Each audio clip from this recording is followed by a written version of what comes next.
Channel 4 News with 5-time Emmy Award-winning anchor Ron Burgundy.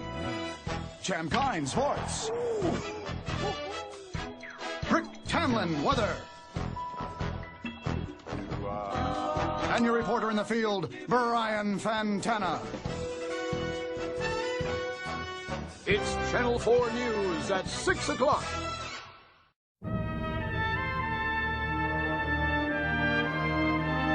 Hello, and thank you for joining us on Channel 4 News at 6. I'm John Indigo. And I'm Diane Hopker. Delano Roosevelt is in Iran. In a letter to the president, Reza Shah Pahlavi writes, "This incident brings into war a neutral and pacific country which has had no other care than the safeguarding of tranquility and the reform of the country." Persia has recently been invaded by Allied forces.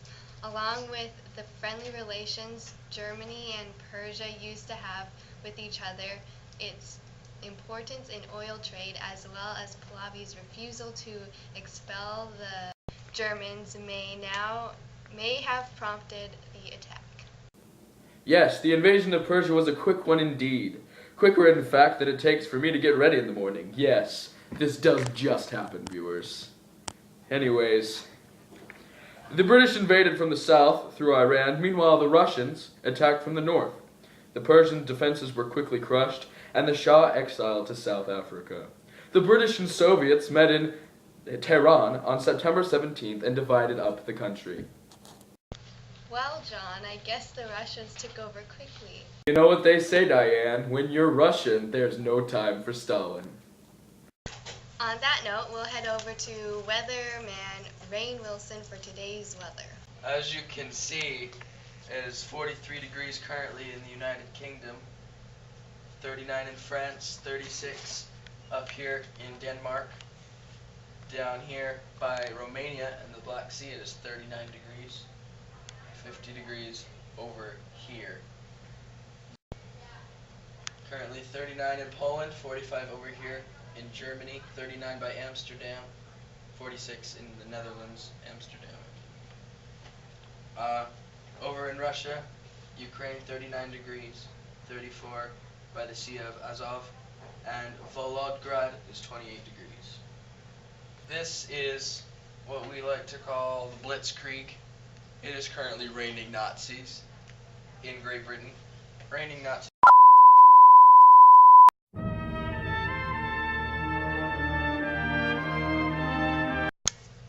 Alright, and these are the weather patterns right now for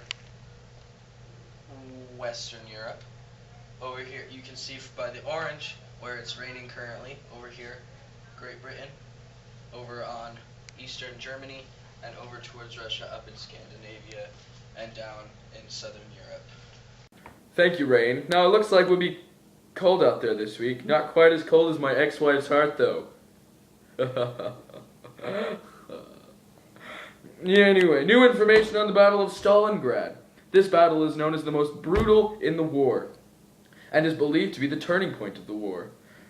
Reportedly, hand-to-hand combat broke out on the streets. The Russians were led by Zhukov, the Germans led by von Paulus. Despite being opposed by the harsh winter, they managed to get a great deal of the city. However, they failed to assert their authority. In communication to von Paulus, Hitler said, "Surrender is forbidden." Sixth Army will hold their positions to the last man in the last round, and by their heroic endurance will make an unforgettable contribution towards the establishment of a defensive front and the salvation of the Western world. Germany suffered a massive blow from this loss. An entire army group was lost. Not to mention this, over 91,000 Germans were taken prisoner. Germany has been in retreat since February 1943. Embarrassed by the loss, Hitler ordered a day of mourning for Germany. He wasn't the only one upset. German soldiers, who wish to remain nameless, have said, "My hands are done for and have been ever since the beginning of December. I'm pretty helpless. Only when a man has lost any fingers does he see how much he needs them for the smallest jobs. The best thing I can do with the little finger is to shoot with it. My hands are finished." Now it's time for our stocks and trading segment with our resident financial and trading expert, Trey Dinger. Thank you, John. FDR has. Welcome. Anyways, FDR has seized all Japanese assets in the United States in response to the French Indochina occupation by the Japanese. The British and Dutch East Indies have done the same. Reportedly, Japan has lost 75% of its overseas trade and 88% of its imported oil. Japan's oil reserves are now only sufficient for 3 years. In response to this embargo, Japan has occupied Saigon. It seems to us that Japan has only two options. Either back off of the occupation of Southeast Asia and hope the embargo is lifted, or seize the oil and possibly spark war. Back to you, John. On June 17, 1940, the French signed an armistice and withdrew from the war, leaving the British alone in the war. Prime Minister Churchill gave this statement: "The Battle of France is over. I expect the Battle of Britain is about to begin." We'll now head over to our infield reporter, Bobby Lockwood, for the whole story. Bobby, how does it look out there? Thank you, John and Diane. The Battle of Britain ended today when the German Air Force, otherwise known as their Luftwaffe, failed to gain superiority over Britain. This was the first air battle in history. The British were at an advantage with top-notch pilots such as Hugh Dowding. The Germans knew little of British weaknesses and waited too long to strike. The British lost about 21% of their pilots and the Germans lost about 16%. The first attack by Germans on September 7th may have gone successfully, but the second, on the 15th, failed miserably, forcing Hitler to suspend his battle. Therefore, if you are going to try to take over the world, I would suggest that you do your research. We also have an exclusive statement from a woman whose home was victim to the bombings. She was near a blast site, and she smelled the flames. Well, I woke up to go get me a cold pop, and then I thought somebody was barbecuing. I said, "Oh, Lord Jesus, it's a fire."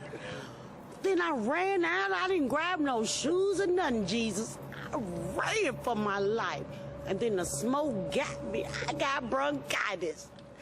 Ain't nobody got time for that. To our sports guy, Johnny Football. Today in sports, we'll be talking about one sport in particular, soccer. In 1940s, Great Britain actually banned all sports activities, and the great game of soccer had no athletes to play in it. Even their great Wembley Stadium, which was painted the roof black for blackouts, was shut down due to the war. Now, the second country, the former country of Persia, now known as Iran, actually was just new to the sport of soccer, only having the sport there for 40 years, allowing them to continue and actually play the British troops in matches.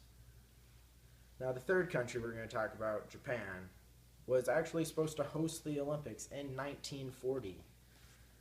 Due to their fighting everybody and killing the Chinese culture, that was not allowed to happen.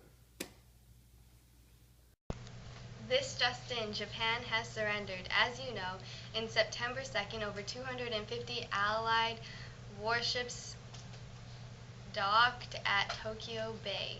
The countries gathered aboard the USS Missouri. Just past 9 in the morning, the Japanese Foreign Minister Mamoru Shigemitsu signed for Japan, as well as General Umezu for the Armed Forces of Japan.